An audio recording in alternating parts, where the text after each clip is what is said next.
I was so sick that day. I had 103 fever. I'm like, I cannot cancel this. Welcome to Project Red. Today we have Tabitha Newell, or as you may know her from Little Bit of Life podcast, Little. I was really affected by the first strain of the COVID virus that came through. Wow.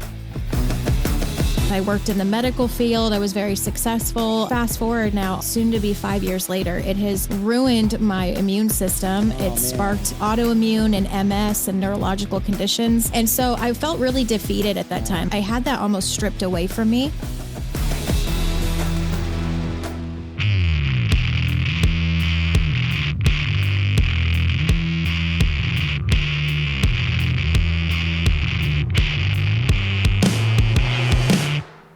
Welcome to Project Red. Today we have Tabitha Newell, or as you may know her from Little Bit of Life podcast, Little. That's right. We are so excited to be talking to you today. I've been listening to episodes of your podcast, looking at your social media. You've got such a great thing that you've created here, and I'm just so eager to have this conversation. How are you doing?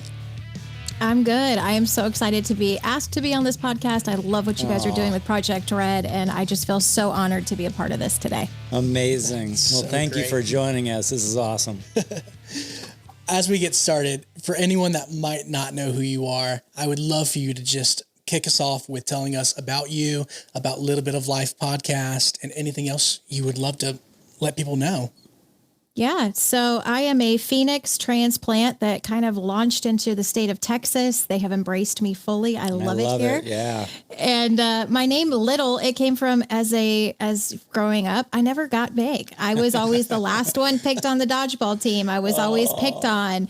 And I always remember my mom and my grandmother telling me, like, you know, you're going to have a growth spurt someday. You know, it's going to happen. It never happened. And so it just kind of branched on social media. It just kind of became the name. It's what nicknames, you know, people had called me. And, you know, everyone said, here's this little body with this big personality and a lot to say and a lot to stand up for. And so it just kind of overtook and is stuck for life. Dude, I love that. That's great. Yeah, we were recently, my wife and I, Andrea, got to be on your podcast. Of course, we got to share about Hands and Feet Project, and you so kindly allowed us to share what we're doing there in the country of Haiti and stuff. So I really appreciate you giving us a voice on your platform, and we're so happy to have you kind of to unpack about you and this whole thing that you've created. Our word for this, if we kind of go thematically here through our months that we're doing this, is focus. And so we really are wanting to encourage people out there with the different things. Hands and Feet's word for the year is endeavor. And so as we think of endeavoring on big things, especially in Haiti, we think of mountains and how we're always seeming to be climbing mountains, get to a summit, and then there's mountains behind mountains. And so coming at it from a place of focus too on this conversation, just like what it takes to remain focused in something that can sometimes be difficult. So hopefully the conversation will unpack a lot of how you, basically it sounds like you started this thing and it just went to the moon. So maybe tell us what the secret sauce is, or why do you think people connected to this, or what was it that just really gave this the launch that it had? It went to the moon. Let me just say, I was never ready. I didn't have a flight suit prepared. I'm afraid of heights, so I wasn't expecting that. So perfect. Yeah, it's really, honestly, there's no secret sauce. I've been born and raised to have honesty and integrity and stand behind really, truly, deep down what matters. And I think all of us really dove into social media during COVID. That's how my podcast started. Because I was really affected by the first strain of the COVID virus that came through. That no one knew what it was. I worked in the medical field. I was very successful. I was very proud of what I did. And I caught the first strain before anyone knew what it was. And fast forward now, almost soon to be 5 years later, it has ruined my immune system. It sparked autoimmune and MS and neurological conditions. And so I felt really defeated at that time. I just felt like what I was really good at and what I had a passion behind, and, you know, helping people in the medical community, I had that almost stripped away from me. And I started really seeking out information on social media, and I truly believe social media can connect us in a community. It always depends on who you interact with and your followings. Yep. But I also kind of to really see this sense of censorship and people not feeling safety in talking about their experience, talking about their passions, talking about their fears. And that's truly where my podcast, Little Bit of Life, came from. The motto is what we seem to think but don't say. I love that. And it just launched. I mean, it was something where it is a true safe space without censorship, judgment, to share stories. And I never put myself in a box because there's always a story that somebody can share that we can all maybe connect with in one way, shape, or form. Oh my goodness. Wow. I love all that. I did not know all of that. No, so that's wild. To create that kind of environment and atmosphere where your listeners can come and just feel like they can be honest with you. I mean, what are some of the difficulties with that? Do you find that some people aren't willing to be honest, or is there a lot of backlash that you face when you are too honest? You seem like maybe? you got some haters. You were talking about that a little bit It's ago. kind of impossible to avoid these days. I'm very protective of my guest simply because being vulnerable in life is very hard. It comes with the fear of ourselves of speaking up and speaking out, because normally with vulnerability, it comes, you're doing something different. You're breaking a mold. You're kind of that forefront and that voice for other people to possibly follow. But it comes with a lot of pressure. It's something where I'm very protective of my guests.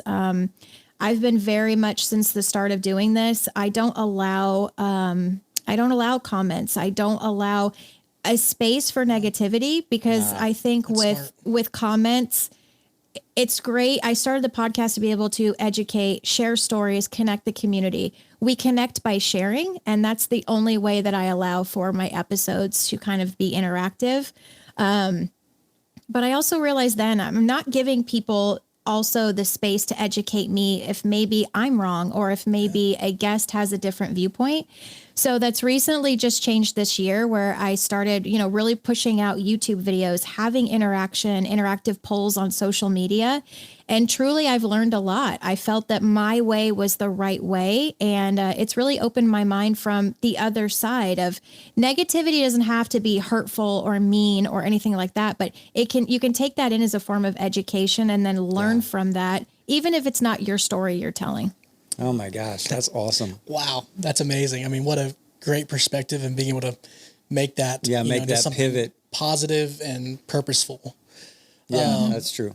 So when you've got guests that are coming on, how do you create an atmosphere, even just sitting alongside them, that they feel comfortable to, open up? I mean, because that's difficult for me, even with people that I'm close to. What are you doing to get them to take that next step? It's honestly being myself. I have presented myself online for who I am. Yep. I've seen this world morph with, many friends of mine that are successful on social media platforms and content creators. And I've kind of just sat and watched. And it's something where I never want my podcast to be scripted. I want it to just flow naturally. It's a truly honest conversation. And some of the topics we talk about aren't easy. Some of it is very trigger warning for a lot of people. But I just simply provide the space. I give opportunities if they want to have a meet and greet, if there's, a very sensitive topic.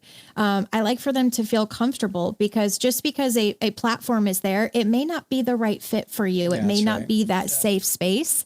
And I always tell people it's a sense of healing. I've had a lot of people come on and talk about some very sensitive topics, and, they've stated, I never felt brave enough, strong enough, ready enough to come on. And it's been incredible, because they've gone on to create, their own podcast, with the help and advice. They've created nonprofits. They've created companies that they have now taken a trauma and really taken the power. So it's honestly just been sharing my story and honestly stating, we're humans. I'm not going to do everything right. But in those moments of maybe I can learn something, and, I've even been known, I'm the first one to apologize publicly. If I have said something or done something, I think that's crucial in life. It's taking the wins, but also taking the losses and taking accountability for that safe space of respect. I love that. I love that. So what, keeping the idea of focus in mind, what keeps you focused? What keeps you grounded? Maybe even go into like a day in the life of Tabitha and like, just what are some of your passions outside of the podcast? What do you enjoy doing in life and all those kinds of things? My focus has always been to help. I was always that kid on my report card that says she's not focusing on what she's supposed to. She's talking to the kids. She's helping other people. I was always raised almost to love the underdog. And it's carried with me through my life. I have to thank my grandparents for that and my parents for that. They did an amazing job. And I tell my mom that every day, like, man, you did a good job. I don't know if I told you, you've done a good job. But my focus is truly just staying true to myself from the moment I wake up till the morning I go to bed. And having, MS and an autoimmune disorder, it's been that frustrating path of there's some days that physically my body can't do what I want to do for purpose, but my brain is still there doing it. Yeah. So I think my focus is now, I don't know what the future looks like medically. I don't know. Recently my brain scan showed my entire front lobe is full of white matter. That's not able to be repaired. So I think that's been a fear of mine of, what this looks like long-term and connecting with people in the MS community because we're all different, but we all have similar symptoms. Yep. So my purpose has been, and my focus is really just living for today. I don't have control. So God good. has control. And, just waking up, I have French bulldogs. I now have one that's paralyzed. I've adopted. She's my little walking warrior. I love it.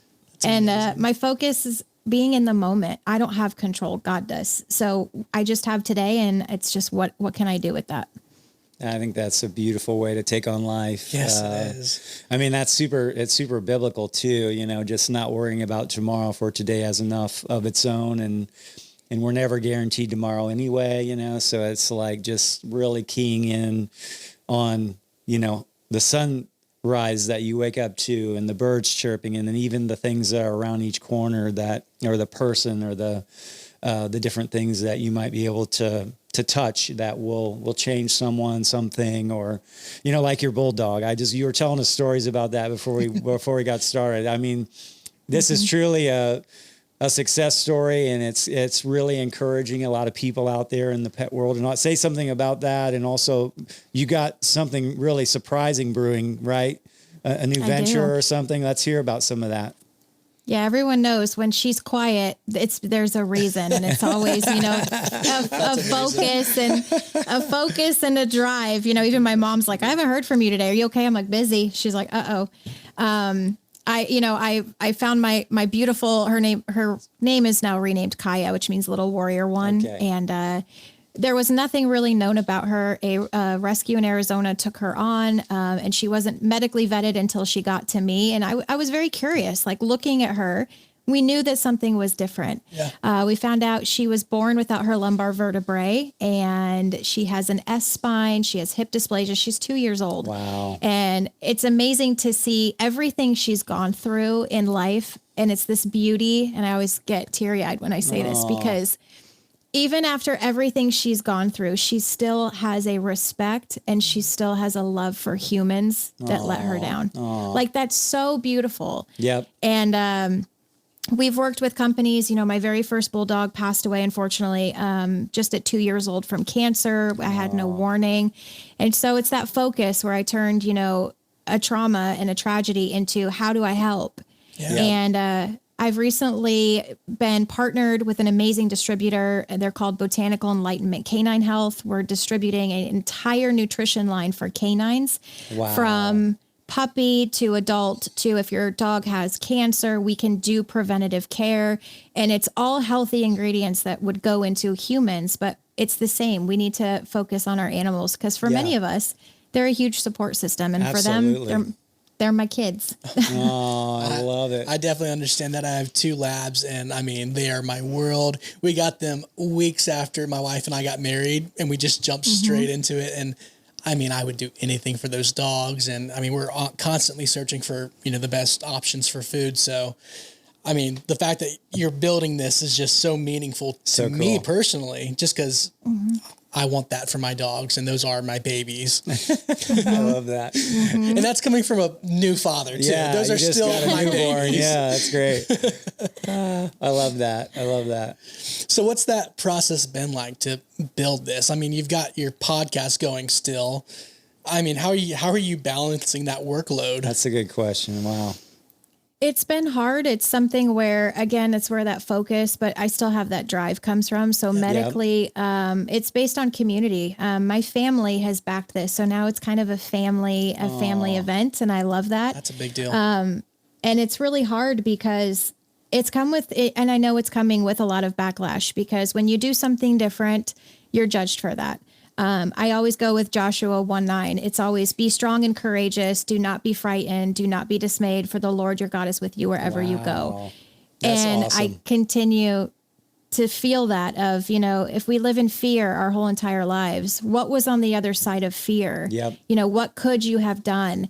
But I think also with that fear is acknowledging sometimes you just can't do it by yourself, and that's okay. It's okay to ask for help. Yeah. So we're kind of on that verge of like, oh, it's coming, it's launching. I'm right there in a couple days. And it comes with that fear of what's going to happen on the other side. But it's incredible. And I'm so honored to partner with, Botanical Enlightenment and all of their scientists and research. Because they said, your story is always speaking out, but it's helping others so that we, again, I mean, as you said, we treat our animals sometimes better than we treat our kids. It's a thing. But they're a part of the family. And it's, I never wanted somebody to stand in a room like I did and hear, there's no options. For sure. And that's just really driven me. There's always going to be somebody that doesn't agree with you. There's always going to be somebody that doesn't like what you're doing. That's okay. My experience has always been everything comes full circle. There's only one person that can judge that. And so I'll do the best that I can with the day that I'm given. And this is what I choose to do with it. That is beautiful. I love that. Killer. Good for you. You go. That's awesome. I'm still scared. So of course. I mean, we'll be thinking about you in the next couple of days here. We'll be rooting you on and thinking about you and just thinking the launch. Hope the launch is just exceptional and all the things that you wanted it to be. That's going to be so cool. I mean, I know personally, I'm going to go home and tell my wife about it. We are on board. This is awesome. That's killer. Love it. So you talk about, you're in the day, you're focused on today. You have so many things that you could be putting your time and energy into. Those things are valuable. How do you know where to draw that line where you can confidently say no to something or yes to something? That's a hard one because I think I'm still learning that. I'm learning that there's boundaries. I'm learning that there is a healthy way to be passionate about something that you're proud of. Stand behind something that maybe you're the only person standing up in that moment. But still learning that at your core, you're still a human being. You have limits. My body, unfortunately, now with my conditions, it tells me when I've reached my limit. I still push it a little. But it comes from, migraines to blindness to speech problems. And that's hard when I'm known for speaking out in my voice. And it's scary when my body limits that, but I truly feel that that's God telling me like you've done enough and then let me take over. So I'm still learning that boundary. And it's hard. I mean, it's really hard to learn. We're always taught to take care of others before yourself. But I'm learning you still kind of have to fill your cup too, because if you don't, you can't help others. And it's so hard. Yeah, I feel like it's out of the overflow that you can do anything. You got to first tend to yourself. First, do your own time with God, do your own reading, do your own self-help. And then out of that overflow is when you can truly be effective with other people and helping them. So I've experienced that for sure. Yeah. I mean, an example is, when I had you guys on with Hand and Feet Project on the podcast, for example, that day, and no one knows. And now people are probably like, we're going to go back and watch that video. I was so sick. I was so sick that day with influenza A. No I had 103 fever.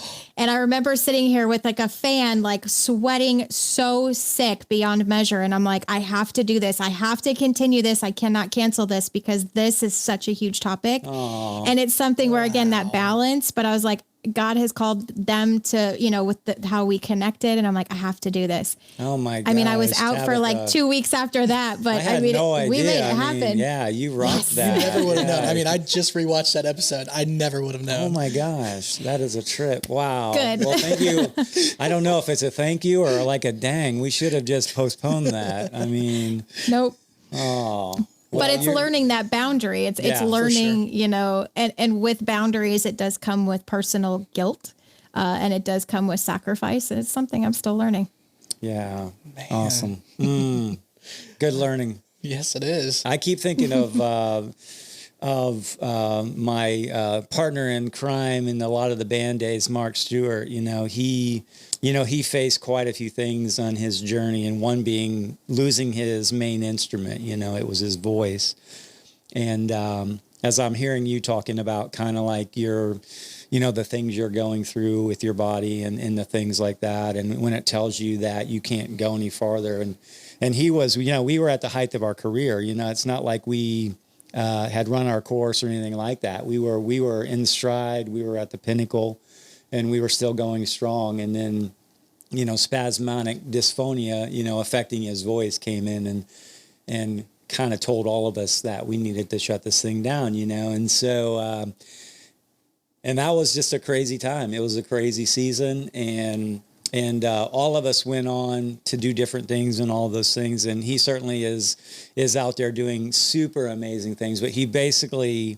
he could have threw his fist up, and he could have been really mad. He could have been, just really ticked off at what he was dealt. But he just continually always reframed it as, you know what, this is something that I'm going to just take in stride, and I'm going to reframe it, and I'm going to go out and do good with it. So he became the voice of a different thing rather than having his voice on stage, And I think all of us, starting Hands and Feet Project in Haiti, him being one of the critical voices in that, his parents being the ones who went down there to start it. He went on the champion and be the voice of the children of Haiti, right? So he was one of the early executive directors of Hands and Feet. So it's just, I love hearing you talk about that and how you're just, you know what you're facing each day, but you're going to take each day in stride and do that. And I believe he's been an amazing example of that too. So that was just something I thought of while you were sharing that. Yeah, I love that. So we are just talking about endeavors, and, we're so focused on what this year will bring. You've talked about a little bit of life and your new dog food. What's that next step? I mean, I know you're going to be releasing it, but what is your expectation after that? What are you hoping to see happen? I think my expectation is just to know that I did something that scared me and I carried it through from the start to the finish. I don't have any expectations on the success of it. I'm a firm believer a product will speak for itself. A story will speak for itself. I think also losing my dog, my very first dog, I did 7 years of research on the breed, and, my mom, she's going to listen and say, She told me, you don't need that dog. I do need it. I need it.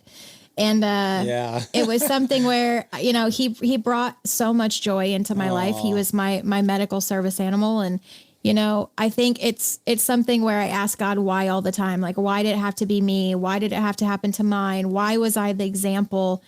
But it was truly, I think, to teach me to slow down, to not take things for granted. I'm very OCD. I'm a planner. Everything in my life, my planner is, I'm keeping highlighters in business because it's all color coordinated and it's, it's perfection. I love it. But I think the loss, and I think I've learned this in my life that's led me into endeavors at the same time, is slow down, be in the moment, focus on what you're doing. And are you doing this for something out of it? Or are you doing this because you truly have that passion, and that fire behind it? And he really taught me, tomorrow is not going to be here. I planned his entire life, our adventures. And it's teaching me now with my medical, with my family, with communities, with the podcast, with everything that I have my hands on, be in the moment, because I've really taught myself, we're always in our phones, we're always on the go, and our families and our kids and our friends, that I've had to reset myself of, was I thankful today? Did I appreciate the opportunities, and an opportunity can be saying hi to somebody at a gas station. I mean, I went and got food just the other day and posted on social media because there was, I was exhausted. I had, Kaya in with me. We had been traveling and I'm like, I'm exhausted. I'm not cooking. And everyone's like, everyone said, well, why did you go there? And I looked over and there was a guy in the drive-thru with his 2 dogs. And I remember watching and I'm like, okay, there's I'm supposed to be in this moment. Focus. Why? And he fed his 2 dogs. He was a homeless guy, very young, fed his dogs, but did not feed himself. Oh, wow.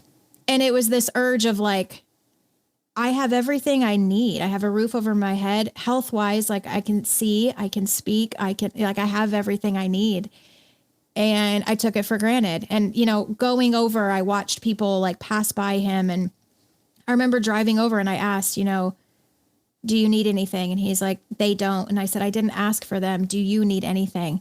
And he allowed me permission to film. And I ended up getting him 2 nights here in a hotel because I knew it was going to rain and I knew it was going to be a bad situation. Wow.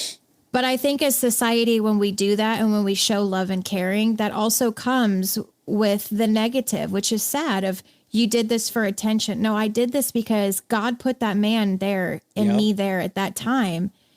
And it's teaching people, everything can be gone tomorrow. So what are you doing with what you have and your resources today? And I think as society, we look at that so different of, you do everything for attention or you do things for this. And it's like, no, I do it because like you can. Yeah. You don't have to have millions of dollars. You don't have to have a lot of followers on social media. You can do it because you can. So just take the jump and try it. Yeah, and it's right there in front of you many times. Like you said, you just showed up at that place and there it was. And you chose to act in a certain way to help the situation or to help him. So that's beautiful.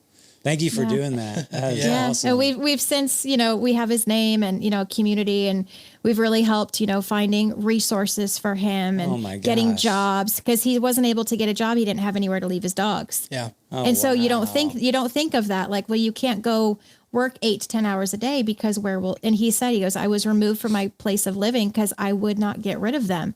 And so it made me reflect and come home and think the little things that I complain about, are they really that big of a deal?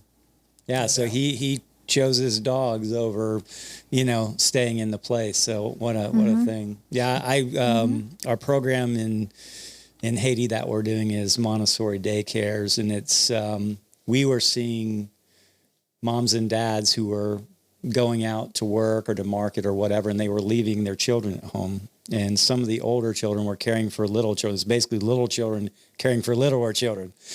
And it's like, this is not a good thing. And a lot of the problems that we were seeing happening in family were because of that. So the daycare allowed the parents to have a safe space to drop off their children. And it gave them an opportunity to go to work. And, it was just the right setup, and it allowed them to have a peace about where their children were. They could focus on the older children, or they could go to school, other things like that. And the parents could go off to work and have that comfort of knowing all of that is helping their little babies and giving them a safe space, a protein, and all the Montessori fun that they do there, So, I mean, it just reminded me of that. It's just sometimes it's just seeing a situation for what it is, and then just a solution like that can make all the difference in those families' lives. And in the gentleman's life, you coming alongside of him, that's awesome. So I'm assuming like he's got a place for his dogs now, and maybe some people are reaching out and giving him work again, or he might have a place to stay too. All that is maybe happening for him. So he officially has a place to live that is allowing the dogs. The dogs have been medically vetted because that's also a concern and their health. He does have an amazing job. It's part-time leading to full-time, but it's still an income to be proud of. And he has resources. So I think it's something you can tie in, like what you're saying, with the daycare. I think as individuals in society, we're so quick to judge of, well, why didn't this person do this? Or why did in every story, in every pathway, normally there's a missing piece that they don't have access to. But it's also terrifying because they also have lived in fear and you don't know their past, or, a lot of times there's a reservation to allow somebody to come in for that missing piece to help. Yeah. And people are so quick to just fill in the gaps, with not the correct, with not having all the information, and to make a blanket statement, so cool. Kudos on that. That is awesome. You too. I love it.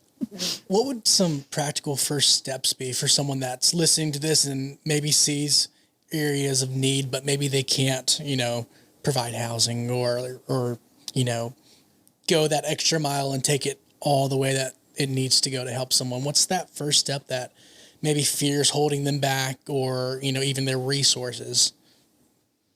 I think the number one thing is acceptance first. Mm-hmm. And that goes with everything in life. You can't really go far unless you have an acceptance over, you have control over something, or maybe you don't. And then it's also just with acceptance comes seeking help.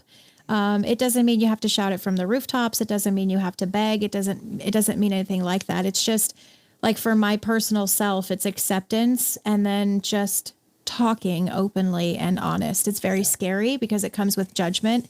But I've learned just talking connects you to so many people. That's why I love doing the podcast. And that's so true. And it fills space, but it also connects community. Yeah. And in communities, when you think of what a community is, it's a lot of buildings, it's a lot of, structures, but one person doesn't build that. Right. One family doesn't live there. One business isn't there. It's truly connecting to a community. And it comes with just speaking out. And sometimes that's very scary. So I think acceptance is the very first step. Good word. Yes, that's amazing. That's fantastic. Well, if you have any extra wisdom, you've already provided us with so much. Yeah. Is there anything specific, a key piece of wisdom that you would want everyone listening to just take home with them? I live by this every day. Give yourself grace at the end of the day, because you're your hardest critic. You're your worst critic. And I think that we put pressure on ourselves and we put expectations on ourselves that sometimes you can't. You're never going to meet those. But give yourself grace, because I've had this now currently of, the world can be a beautiful place, but the world can be a very negative and very dark place. Yep. As long as you stand in your word, in your testament, in your proof, in your truth, everything works out. And I think we always focus on looking so far ahead. And like I said before, we don't have control over that. God does. God knows exactly this direction I'm going and why I was put here and why I've gone through what I have. And I always say, give yourself grace, because don't look at traumas as being, a stopping track for you. Look at it as a learning lesson, everything you can learn from. For sure. Again, that comes with acceptance. I'm the most stubborn person in the world. This episode is not to make me look like Mother Teresa in any way, shape, or form. Trust me, I am the worst when it comes to acceptance and grace. But I've learned that watching and interacting with people I've had on my podcast. I'm so honored to have spoken with some of the amazing people I have spoken with. And it's still going, and it's giving myself grace to openly accept what is to come to me. And then it's, what am I choosing to do with the honor and the gift I was given? Oh man, that's awesome. Are there any books that you're reading right now that you could speak of, or what are you into these days do you read a lot, or what's your jam? I do. I love reading biographies. I'm very much into watching biographies and documentaries on TV. It's where I get a lot of resources. We're coming up soon. We have an anniversary episode coming from the Oklahoma City bombing. When you look at that tragedy and that trauma, I have a guest coming on that was the very last individual that was pulled alive from the rubble. Oh my goodness. And her story is amazing. I just reached out after watching the new documentary series on Hulu about her story. And it's incredible. She talks of, the fire chief that was going to go to the second floor to rescue the children from the daycare. And it's incredible, her strength to even talk about it. Because she's like, I was yelling and screaming and she was still buried in her chair. And all she had was her arm to reach out. And the fire chief was like, we thought it was a child. And she, in this moment, it's incredible to speak on, of her stating, I knew if I didn't say something, I would die. But I knew in that moment, if I spoke, they would think I was a child. And, this whole entire fire team came and was helping her. And that's when the second bomb threat came and they left her. And so it's amazing to hear this fire chief state, like, in the documentary series of it, we were talking louder to each other in our crew to drown the sound out of her begging for help. And you take this oath in this job. And it's incredible. She came out, they went back, they were able to she was buried alive for 6.5 hours, still physically in her chair. Wow. She lost all of her staff of 18 members at the credit union. And it was this empowering moment of like, I know there's something here. I know there's a story here. She's now the CEO of that credit union. She's done it in memory of everyone she lost. Oh my gosh. So powerful. And so it's amazing to see something like that. She could live with anger. She could live with revenge.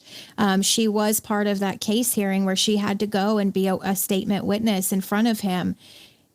But she still came out on the other side. Yep. And so I love watching documentaries showing there's a lot of evil, there's a lot of darkness, but what do you do with that to shine light after that's come out? So documentaries are kind of my thing right now. I have people that will send me messages like, hey, can you get this person? I'm like, all I can do is ask. and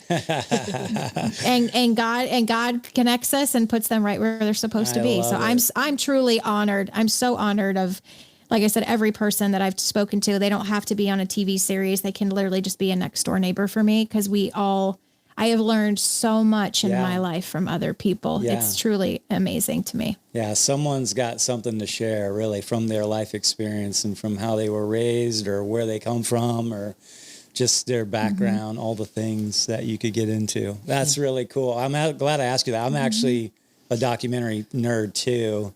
And my wife, when I start another documentary, she's like, "Oh my gosh, you're not starting another documentary."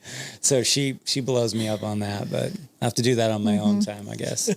So good. Well, this has been wonderful. I think I have a big question, because on my podcast, I always throw a question out for people. Oh my goodness. So I have to do it as a guest. I have love to. That. You're flipping it on us. I love it. Wasn't ready. You know it. You already had this experience. You should know. Oh, shoot. I think for each of you, because you asked me this question, Sure. Why did you start a podcast? What does this mean? And why does this matter to you to do it? Yeah, wow, that's really good. I mean, I think Hands and Feet Project's been around for 21 years, and we've done a lot of different things. The band and its platform was the early mouthpiece, and then when that went away, Hands and Feet had to stand on its own. That feeling of this fledgling thing that you don't know if it's ready, you don't know if it's going to make it or survive without this big thing that could potentially be the mouthpiece and all that. But it did, God kept it going, and it gave it other ways to find, roots and to grow. And so I think we just got we're connected to a lot of cool people like you are, and in the music industry and all the other things in 20 years of doing life around Haiti. And we just want to be an encouragement, this whole idea of endeavoring in a hard place where you work hard soil, where you have to till it and you have to put the ingredients in to make it viable again. And you might plant a seed, but you may never see, the fruit that comes from that. You might not ever see it grow, but you're doing the hard work to labor and to love and to plant this and work the dirt. And then there's just so many co-laborers, and there's so many people doing cool stuff like that out there who are still, through the tough things, they're enduring and they're endeavoring to do more, and they're hanging in there. So I think we just want to highlight a lot of those connections and people that we have, give them a voice, and mostly for the audience to be encouraged. Like, I think all of your stories are going to mean so much to the listener that just showed up maybe randomly, or they've been tuned in to kind of Hands and Feet Project and what we're doing, Project Red.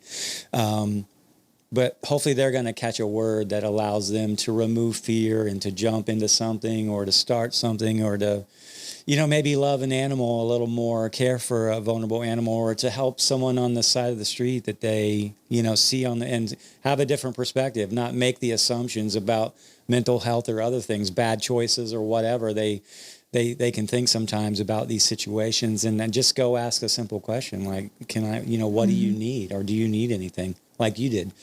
Such a beautiful question, make ourselves available in moments out there. So for me, that's Project Red, just trying to hear from voices like you and many others to bring encouragement. So what would you say, Patrick? I mean, you hit almost all of it. But I mean, really the same thing. It's, what are you doing? Why are you doing it? And just giving you a place to come and talk about it. And for us to even talk about what we're doing, kind of amplifying that voice, and just kind of bringing people's attention to what's going on in Haiti, just from the Hands and Feet Project side, a way to stay connected with our community and the people that do support us and want to see, a deeper look into what we're doing. And hopefully they can find new people to, follow and be inspired by. Yeah. That's cool. I mean, you've just inspired me so much just through your words and your actions and everything I've just heard today, not to mention all of the podcasts I've listened to. It's just, I'm hoping that we can touch someone in just, a small amount of what you're doing for us. Yeah. Thank you so much. Yeah. This has been fantastic. Really appreciate your time and bringing all your raw and real, honesty. I know that's a theme of yours, but it's you live it out and you do it. You don't just say it. So that's been fantastic. Yeah. And as we're coming to a close, how can people be praying for you? We want to come alongside you. What are some specific prayer requests that you would have? Awesome. I have a laundry list. No, I'm kidding. Come on. Let's do the laundry together. We all do. I think mine is just truly for health, because I can't do anything else. I can't do anything else unless I'm healthy. And healthy for me is keeping my mouth and my eyes and my brain connected when my brain's trying to physically stop that. So many people ask, are you afraid? And I'm like, no. I mean, I remember getting my MS diagnosis, and I remember just sitting in the car and I didn't cry. And I remember telling, my mom, and she was just devastated. And she's like, well, what now? And I'm like, well, it's just something on a piece of paper. So that's okay. And I've always lived that way. It's okay. I don't have control. It's okay. And I think mine is just for health and to continue to have the gift that I have and to continue to just do what I can. I love that. Yeah. So we're going to invite everyone to join us in prayer for Tabitha, and just that she would have amazing health. So let's continue to pray for her and think about her and her podcast, her voice, and her amazing attitude about life and taking it a day at a time and all those things. I'm so encouraged by you. Thank you so much for being here, Tabitha. Thank you so much. Thanks for having me. Truly an honor. Oh, thank you so much. All right. Bless you. We'll talk soon. It was so great talking with Tabitha, or Little. That's right. I hope all of you will check out her Little Bit of Life podcast, all of her socials. And as a reminder, Project Red, we're coming out monthly. We are going to be posting new episodes with new guests, all talking about their endeavors and a new word for each month. So I hope that you enjoyed this one and get ready for the next ones. And as we're wrapping up today, I just wanted to tell you a little bit about how you can pray for Haiti. On our website, handsandfeetproject.org, we have resources where you can learn more about what's going on in Haiti, and you can join us in prayer. You can sign up for our prayer and action list, where you'll be sent texts and emails about what's happening and how to better pray. But you can also sign up for a curated Spotify playlist. Is amazing. It's got Haitian cultural music, and you can use it to worship to as you're praying. That's awesome. What a great way to just join in the prayer for Haiti while listening to their music. Thank you, team, for doing that. That's amazing. I'm so excited about that. Yeah. Now, I also know that you just recently went to Haiti. I would love for you to just kind of recap on that trip and what's going on right now. Yeah, no, it was an incredible trip. We were there for about 10 days, some of the team and I we got all over Haiti. Praise God. And super cool, super incredible. Traveled in safety, traveled in favor. We felt like, going into Cap, going into Jeremy, going into Port Salut, going into Kai, Fondouze, Grand Guave, Jacmel, Tigouave. Kai, Jacmel, all these cool places, and got to see our campuses, meet with staff, see a lot of the children who are now adult kids. They're older and they've gotten so big, and just seeing their personalities again and all that. So it was just really neat to reconnect with the work. You can't forget your history. You can't forget where you came from. And so exciting to go back to those places that we hadn't been in a while. And then just dreaming about the future, as we are coming alongside with more, coming alongside more families outside of our residential care of kids, helping vulnerable families, helping vulnerable children, and then even starting the Montessori daycares, the Little Hands daycares that we're trying to plant all over Haiti as God would allow us to do that. And so it was so fun to dream about partnerships with different partners in those different cities we got to go to, safe spaces to plant a Montessori school that would help families in that community have a safe space to drop their children off, get the awesome Montessori education and the manipulatives, the experiential learning, the social demographic where the older kids are interacting with the youngers and vice versa, and just all in the cool setting and the meal and brain development, all that stuff and activity, So it was exciting. I get pumped about that. I get excited to see what God's going to do. And of course, it's going to take an army. It's going to take all of your help.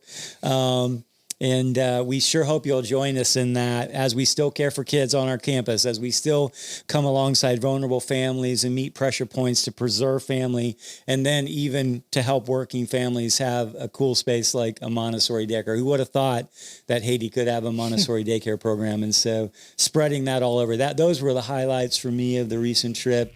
That's so again, covet your prayers as Patrick asked for, and keep up with all that through our newsletter, our blogs, and you can get text all of that on our website. So handsandfeetproject.org, right? For sure. Thanks for watching this episode. We are so excited to just be taking this journey together. Yeah. Go check us out on socials and share, like, subscribe, all the things. And I can't wait for the next one. Yeah. We'll see you next time. Awesome.